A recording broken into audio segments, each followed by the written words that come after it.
Tohi was when a baby was blessed. And so a rough approximation of that might be a baptism. But it was more about the blessing of the baby than, and the blessing was in water. And so the place where two waters meet in a confluence, Māori call that a miti. In the river, that's when it's bubbling a lot. And so at that point, the mana of one is meeting the mana of the other. And so the biggest or the longest river in Wairarapa, meeting the lake, the biggest lake, would be a very important part, very important confluence. And so babies that were blessed there, and babies from hapu around the lake, would take their babies to be blessed, not in the committee, but just in the flat part past there. So after the waters have woven, so a bit of bubbling before then, and then it's still. And that's the place where there's two Māori, the Māori of Lake Wairarapa and the Māori of the Ruamāhanga coming together.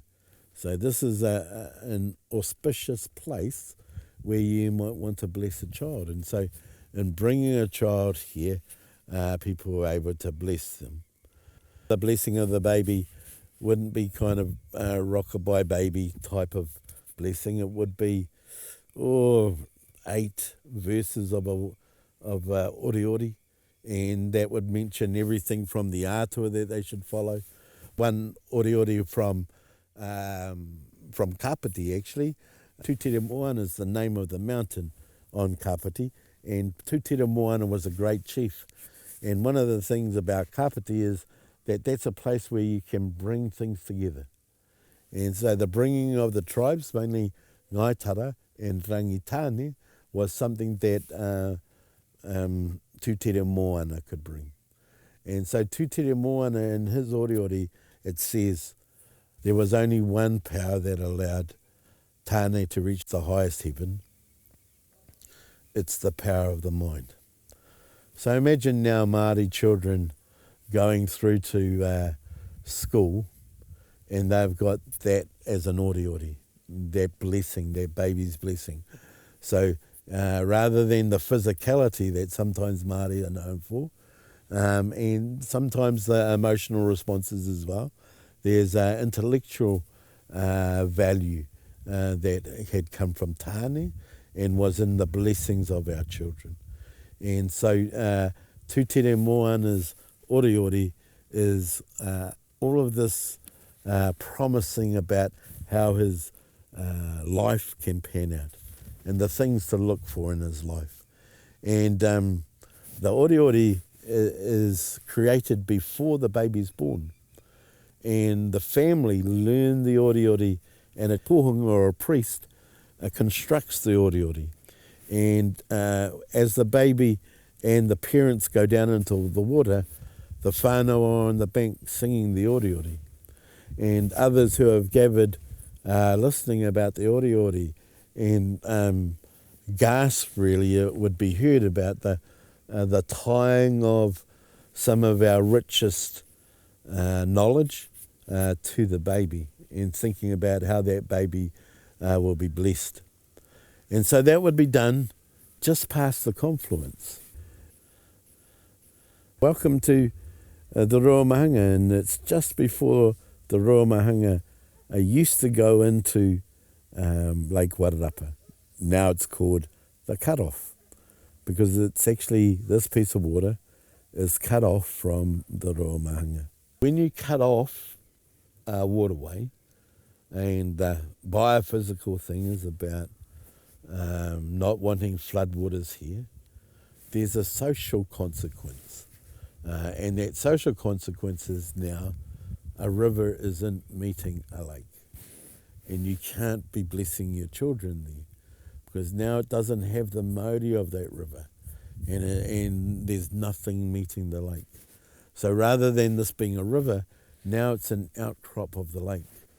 And the stagnant water that's here, even though it looks beautiful, there's a Māori life force that's not there. So that was the Māori that the baby would be taking. And just like Tutere Moana there will be promises. Now, why is that important? Well, at one stage, over a decade, we had 11 babies murdered in Wairarapa. And so when we think about things have gone wrong in their lives so that people get to this low state of thinking, low state of being. And so in terms of what can happen there is that we have within our culture a way of valuing children, a way of valuing parents, and a way of valuing the connected lands that they are from. And all of those things coming together in a tohi. And so in a tohi, then these families throughout Wairarapa that have reached such a low point that they that murdering children is an option. That's just how low our culture has got.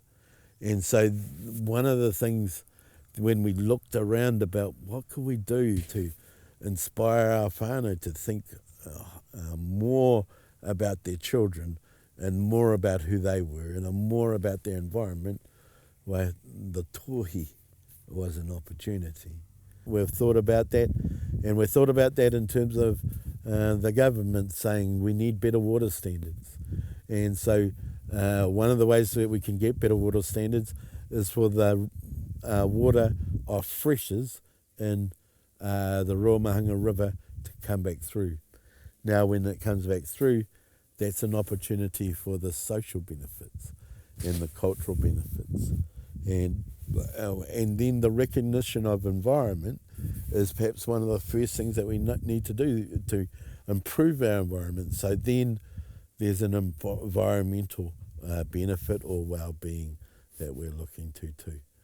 And so while I feel pouty or dirty and dirty in terms of grieving, that there isn't a river here, that it's a cut-off rather than a river, we got hope that we can do something.